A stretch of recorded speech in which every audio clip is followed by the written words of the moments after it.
When payday rolls around, it can feel overwhelming trying to figure out what to do with your money.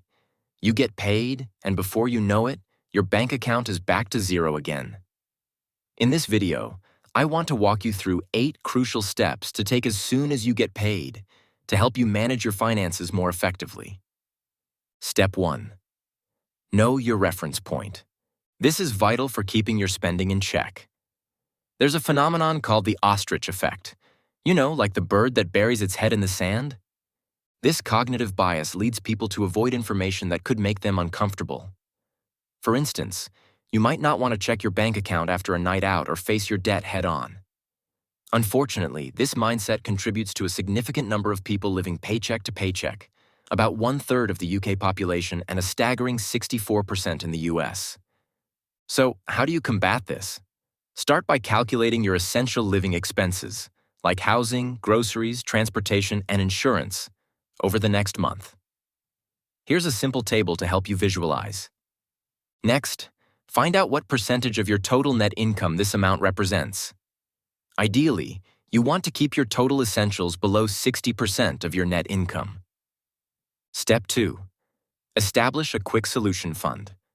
Being good with money involves 2 key aspects: understanding the math and considering the psychological side of money.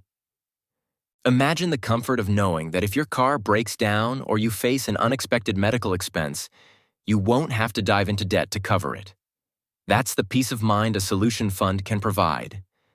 To build this fund, save up the total of your 1 month's living expenses calculated in Step 1. Store this money in a high-interest account that's easily accessible. You don't have to aim for a full 3 to 6 month emergency fund right now. Just focus on having that month's expenses saved up. Step 3. Tackle high-interest debt. What's worse than buying something now and paying for it later? Overpaying for it. For example, the average credit card debt per person in the US is just over $5,700. This debt often includes high-interest items like clothing or electronics. Here's how overpaying can work.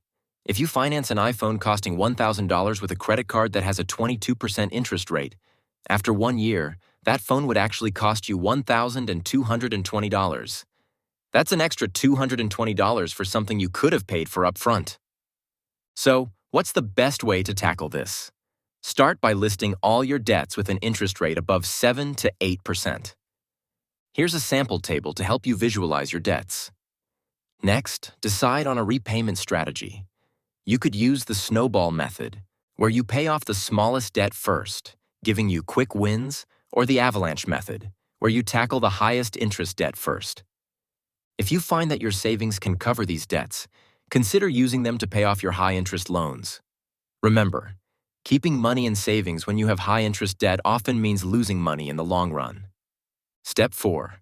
Employer matching contributions. If you're employed at a company that offers a 401k or a similar retirement savings plan, it's important to enroll as soon as you can. Many employers will match your contributions up to a certain percentage of your salary, which means you could essentially get free money added to your retirement savings. For example, if you contribute 5% of your paycheck and your employer matches that, you effectively double your investment up to that match. This is free money and can significantly impact your financial future. Plus, contributing reduces your taxable income for the year. Step 5. Build your emergency fund. Aim for 3 to 6 months' worth of essential living costs in this fund. If something unexpected happens, like losing your job, you want to avoid stressing over bills. Here's a quick recap on how much to aim for. If you're in a volatile job market or self-employed, aim for that 6-month mark to give yourself more security. Step 6. Invest in yourself. There are many views on how to allocate funds between this step and the next. Personally, I believe the easiest way to increase your income is to seek a raise or start a side hustle. This involves investing in your skills and knowledge. Consider taking courses that can enhance your current job performance or teach you new skills that can lead to a higher-paying position. The additional income you earn can then be funneled into the next steps of your financial journey. Step 7. Utilize tax-free accounts. If you're in the US, look into a Roth IRA. In the UK, Options like stocks and shares ISAs are fantastic for tax-free growth. For example, platforms like Trading212 allow you to invest in stocks, ETFs, and index funds without paying capital gains tax. They even offer fractional shares, so you don't need a lot of money to start investing. Step 8. Consider opportunity costs. Every dollar you allocate comes with an opportunity cost, the potential benefits you miss out on by choosing one option over another. For example, some might prioritize paying off their mortgage entirely to live debt-free, while others may prefer to invest in higher return options, like private equity or real estate. It's all about aligning your financial decisions with your personal goals. Ask yourself, do you want the freedom to work part-time and explore new career paths, or would you rather maximize your investment returns? There's no right or wrong answer here, just a choice that aligns with your values and financial vision. In today's video, I touched briefly on emergency funds, but there's a bit more to it.